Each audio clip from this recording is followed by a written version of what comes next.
우리 시편 94편 1절로 10절 말씀입니다. 우리 같이 한번 읽도록 하겠습니다.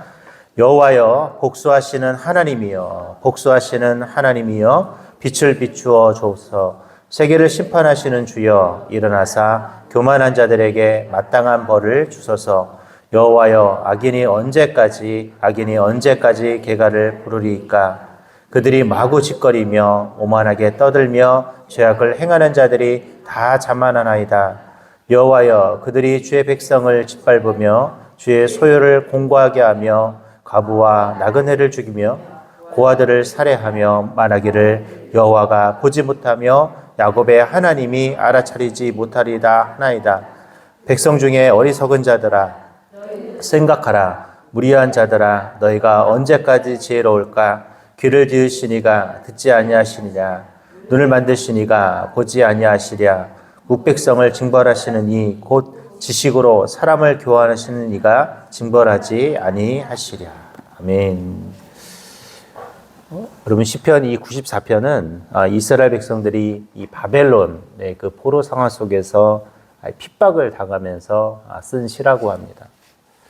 그러니까 얼마나 핍박을 많이 받고 얼마나 힘들었으면 오늘 이 시편 기자는 이 94편 1절을 시작하면서 복수하시는 하나님, 복수하시는 하나님 이렇게 외치고 있어요.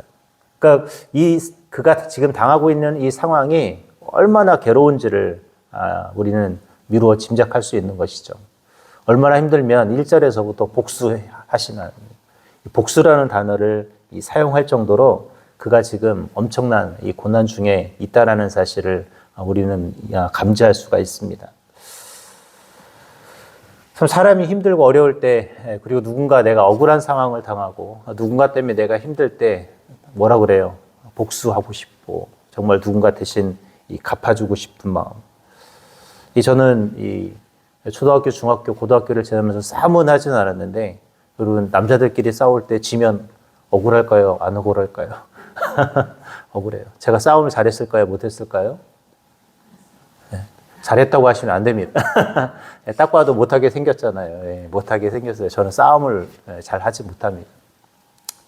싸움을 하면서 지면 분노해. 제가 맞은 게 화가 나고 너무 억울하잖아요. 집에 가서도 잠이 와요? 안 와요? 안 오죠. 생각만 해도 막 너무 분노가 치밀어 오잖아요. 그때 막 드는 생각이 내가 어떻게 저놈을 가서 더 때릴까? 어떻게 복수하고 싶을까? 우리가 일반적으로 누군가 내가 억울한 상황을 당할 때 여러분 어떤 생각이 드세요? 그 분노를 어떻게 내가 갚아주고 싶을까? 그럼 진짜 사람이 억울하면 어떻게 해요? 잠이 안 오잖아요. 그 어떻게 해요? 어떻게 내 이 억울함을 갚아줄까? 부부싸움을 해도 어떻게 하세요? 어떻게 하세요? 그냥 지나가세요? 아니잖아요. 어떻게 이 남편을. 사람의 심리가 그렇잖아요. 근데 물론 그렇다고 해서 막 나쁜 모습은 아니지만 너도 조금 이 고통을 좀 알았으면 좋겠다. 이 억울함을 좀 알았으면 좋겠다라는 마음으로 우리가 이 분노를 표출할 때가 있잖아요. 우리 세상에서도 이렇게 내가 억울하고 화가 나고 누군가 때문에 내가 이런 당할 때 무슨 생각이 들어요? 분노함이 들어요. 저도 이 사역을 하다 보면 이 교육제들 안에서도 그렇고 또 우리 성도들과의 억울함들이 있을 때 드는 생각이 솔직한 마음으로 진짜 이걸 풀어낼 수가 없을 때 진짜 답답하거든. 그래서 가끔 이 목사님들이 암 중에 이 폐암으로 죽는 분들이 폐암이래 죄송한데 이 간암으로 죽는 분들이 있어요. 이 목사님들은 술도 안 마시고 담배도 안 피는데 왜 간암으로 죽어요? 스트레스를 받는데 이거 풀 길이 없는 거죠. 이 풀길이 없다 보니까 이것이 쌓이고 쌓여서 실제로. 그래서 제 그 대학교 때 친구 아버님이 광명에서 이 교회를 하셨는데 교회를 다 개척하고 멋있게 교회 건물을 다 져놓고 딱 헌당의 순간에 그만 간암으로 소천을 하셨어요. 근데 보니까 이 교회를 지으면서 그렇고 그 과정 속에서 스트레스 너무 받았는데 어디 풀길이 없는 거예요. 사실 목회자들은 어디 가서 죄송하지만 술을 마시겠습니까? 같이 올려서 뭘 하겠어요? 목사님들이 맨날 같이 모여서 하는 건 뭐냐면 밥 먹고 커피 마시는 게 전부예요. 저도 이렇게 아는 목사님들하고 만나면 하는 게 그게 전부거든요. 그러니까 어디 가서 스트레스를 풀 수가 없으니까 참 그렇다고 해서 다른 우리 목사님들 앞에서 내 교회 성도를 욕할 수는 없잖아요. 좀 그러다 보니까 막 이렇게 쌓이고 쌓여서 결국은 막 그런 간암에 걸리기도 하고 스트레스 받아서 죽는 분들이 좀 있긴 합니다. 막 그런 것들을 풀 수 없을 때 답답하고 힘들고 그렇잖아요. 그 답답함. 그게 근데 교육자뿐만 아니라 여기 있는 우리 성도님들도 보면 때로는 억울하잖아요. 교회에서도 억울한 일이 생기고 또 집안에서도 그렇고 세상에서도 내가 오해받고 힘들고 이런 일들이 생길 때 여러분 어때요? 막 스트레스 받잖아요. 힘들고. 그때 드는 생각이 진짜 어찌 보면 세상적인 생각인 거죠. 복수하고 싶고 이런 마음. 그런데 오늘 시편 기자는 개인적인 복수를 이야기하지 않아요. 오늘 이 시편 기자는 어떻게 해요? 하나님이 대신 어떻게 돼요? 갚아주기를 오늘 간절히 원하면서 이 시편 84편을 썼습니다. 물론 지금 너무나 분노하고 자신이 지금 포로 상황 속에서 자신들을 핍박하고 있는 그 바벨론의 수많은 사람들을 보면서 얼마나 힘들었겠습니까? 여러분 나라가 없는 민족의 그 슬픔, 집이 없는 사람의 그 슬픔을 여러분들도 경험해 보셨죠? 물론 여기 뭐 태어나부터 자기 집이 있었던 분들은 그런 경험이 없을 수도 있지만 여러분 내가 뭔가 가지지 못했을 때 그 괴로움과 슬픔은 힘들잖아요. 오늘 이 시편 기자는 바로 그 고통 속에서 그 눈물 나는 그 정말 억울하고 힘들고 정말 누가 대신 갚아줬으면 하는 그 마음으로 오늘 이 시편 94편을 써갑니다. 오늘 여러분도 여러분 내가 어떤 것을 갚으려고 하지 않으셨으면 좋겠어요. 세상을 향해서. 하나님이 여러분 대신 갚아주시고 대신 우리 대신 뭐 해주기를 원해요? 복수해 줄 수 있도록 하나님께 기도하셔요. 왜냐하면 내가 인간적으로 그를 미워하고 뭔가 복수하면 그것은 결국 죄예요. 물론 나는 억울하고 힘들죠. 그렇죠? 내 잘못이 아니니까. 근데 여러분 내가 미워하고 복수해봤자 그것은 내 죄를 뭐 하는 거예요? 쌓는 거예요, 결국. 결국 억울하지만 내가 똑같은 죄를 저지르게 되면 결국 뭡니까? 내가 죄를 짓는 것과 죄를 짓는 것이기 때문에 우리는 대신 누가? 하나님이 나의 억울함을 알아주시고 어떻게 해요? 하나님이 갚아주시기로. 근데 실제로 우리가 그렇게 기도하면 하나님이 어떻게 해주세요? 억울함도 풀어주시고 갚아주시기도 하고.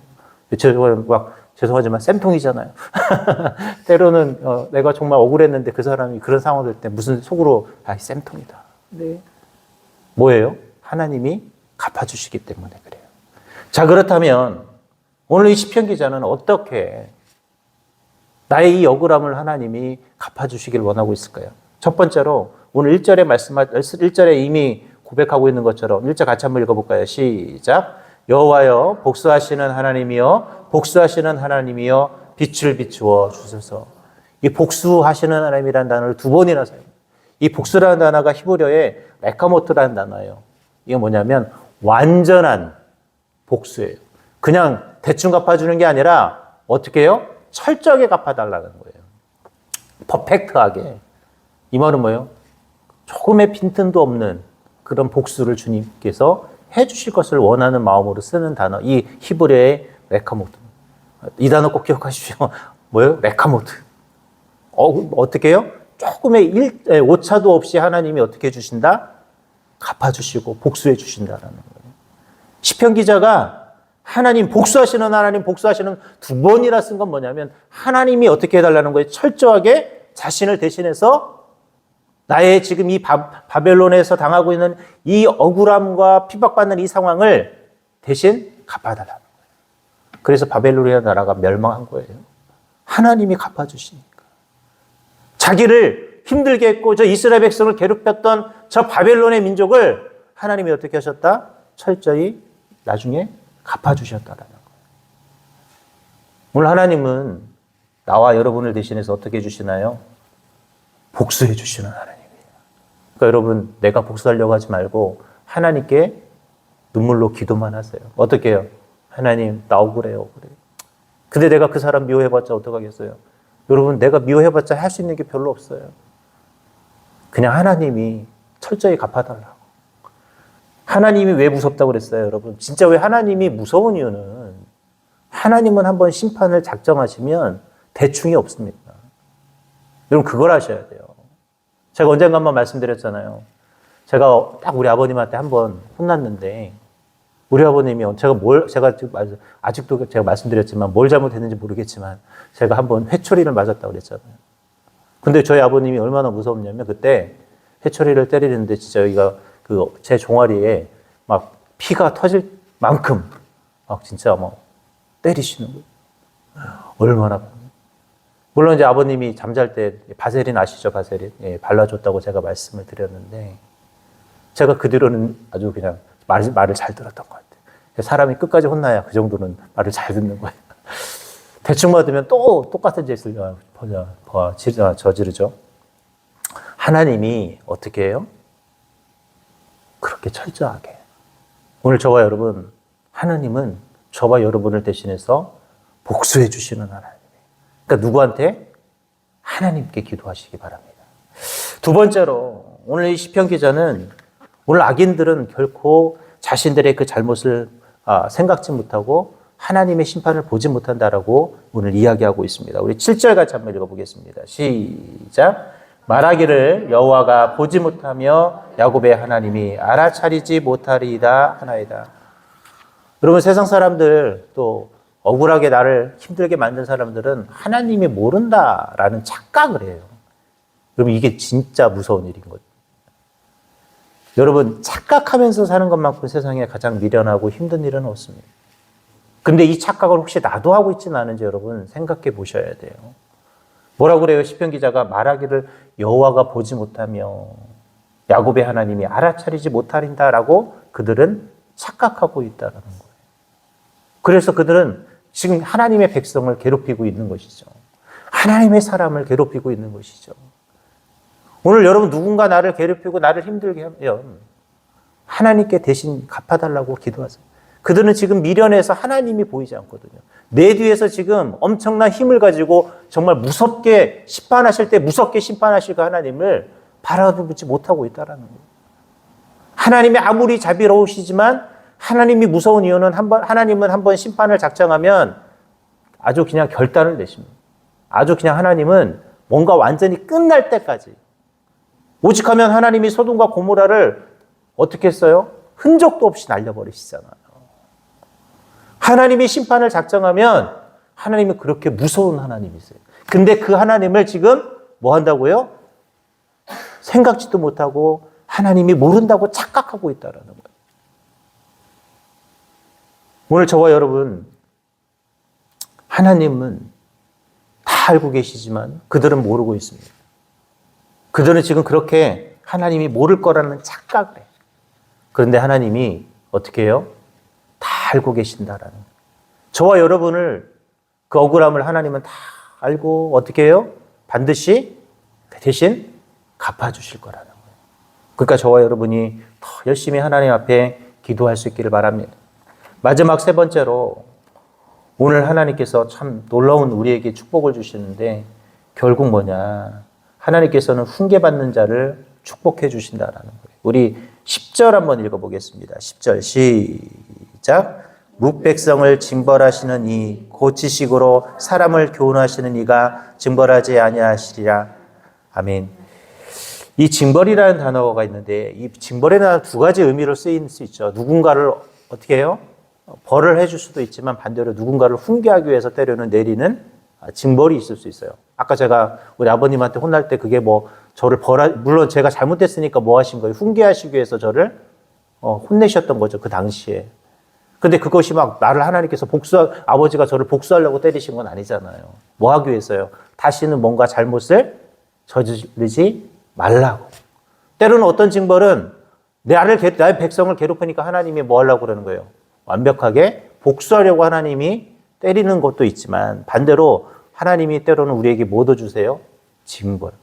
어찌 보면 지금 이스라엘 백성들이 이 당하고 있는 이 핍박과 이 고난은 무슨 생각이냐면 하나님의 이 징벌이었다라는 이런 고백도 이 시편 기자는 하고 있다라는 것입니다. 그러니까 벌을 받으면서도 무슨 생각하는 거예요? 복수도 좀 하나님 해주지만 반대로 이게 왜 이런 징벌이 왔는지 뭐 하라는 거예요? 다시 생각도 하는 것이죠. 그러니까 시편 기자는 참 대단한 것 같아요. 너무 화가 나고 지금 내가 당하고 있는 이 고통 때문에 눈물 나지만 기도해 보니 뭐예요? 아, 이것은 우리 백성이 잘못됐고 이것은 하나님께서 나를 또 교훈하는 방법이구나라는 뭐도 한 거예요? 회개도 한 거죠. 그래서 우리가 사실 어떤 고난이 올 때 우리는 한번 나를 되돌아볼 필요도 있습니다. 여러분, 그래서 복수도 생각해야 되지만 반대로 뭐도 생각해요? 나도 한번 되돌아볼 수 있어야 돼요. 어떤 힘든 일이 있을 때 단순히 힘든 것 때문에 우리가 그것 때문에 눈물 나는 것이 아니라 왜 하나님은 그러면 나에게 이 고난의 순간을 주셨는가? 왜 이 고통의 순간을 주셨는가? 여러분, 왜 이스라엘 백성이 망했어요? 왜 바벨론의 포로가 되었어요? 그 이유는 그들이 하나님을 온전히 믿지 않고 하나님을 버렸기 때문이라는 거예요. 그러니까 결국 뭐예요? 원인 없는 결과가 없잖아요. 원인이 있었잖아요. 근데 지금 결과만 보면 어때요? 너무 속상한 거죠. 결과만 보면. 화가 나는 거죠. 근데 왜 그들이 그런 고난이 있었던 거예요? 그들이 하나님을 버렸기 때문이잖아요. 그러면서 뭐 하는 거예요? 아, 이 징벌이 뭐예요? 자신에게는 뭐가 되는 거예요? 훈계가 되는 것이죠. 그래서 여러분도 이 두 가지를 깨달을 수 있었으면 좋겠어요. 우리 이제 말씀을 맺도록 하겠습니다. 오늘 시편 기자는 참 억울했죠. 그래서 시작하면서부터 복수를 외쳤어요. 복수하시는 하나님, 복수하시는 하나님. 그리고 어떻게 해요? 반드시 그들은 하나님이 안 볼 거라고 생각하지만 하나님은 다 보고 있으니까 너희는 곧 하나님이 어떻게 해주실 거예요? 복수해 주실 거예요. 이런 반드시 확신이 있었어요. 자기가 복수하는 것이 아니라 완벽하게 한번 작정하면 철저하게 혼내주실 그 하나님을 그는 소망하면서 이 시편도 써가지만 또 반대로 그 상황 속에서 뭘 한 거예요? 자신을 되돌아볼 줄 알았습니다. 오늘 저와 여러분도 이런 은혜가 있었으면 좋겠어요. 내가 억울하고 힘들 때 하나님이 갚아주시기도 하지만 반대로 또 그 상황 속에서 나의 잘못은 없는지 내 문제는 없는지를 우리는 또 되돌아볼 수 있는 은혜도 있었으면 좋겠어요. 이게 진짜 믿음 있는 사람인 것 같아요. 우리는 누구를 미워할 수 있어요? 괜찮아요. 다 미워할 수 있어요. 그게 우리 인간의 모습이죠. 본연의 모습이에요. 그러나 미워할 수도 있지만 우리는 뭐도 할 수 있어야 되냐면 회개도 할 수 있어야 합니다. 이게 그리스도인입니다. 그리스도인은 미워하기도 하지만 회개도 할 수 있어야 돼요. 세상 사람과 우리가 다른 이유는 미워도 하지만 우리는 회개도 할 수 있는 것, 이것이 바로 그리스도인입니다. 오늘 저와 여러분 그런 멋진 주님의 자녀들이 될 수 있기를 바랍니다. 그리고 여러분 억울하면 누구한테 기도해요? 내가 복수하려고 하지 않으셨으면 좋겠어요. 내가 복수해봤자 죄를 짓는 거니까 누가요? 하나님이. 그리고 내가 해봤자 여러분 한 대밖에 못 때려요. 근데 하나님이 하면 몇 대 때려요? 예, 아주 그냥 죄송하지만 죽을 때까지 때리는 거예요. 무서우시진 않아요. 그러니까 뭐하러 내가 한 대 때리고 그냥 대충 때릴 때는 뭐 하겠습니까? 하나님께 다 맡기시면 얼마나 좋아요. 오늘 그런 저와 여러분이 될 수 있기를 바랍니다. 오늘 여러분 시편 94편 아까 이 말씀 드렸는데 네카모트 어떻게 해요? 완벽하게 복수해 주실 그 하나님 앞에 오늘도 눈물로 기도하는 귀한 새벽이 되시기 바랍니다.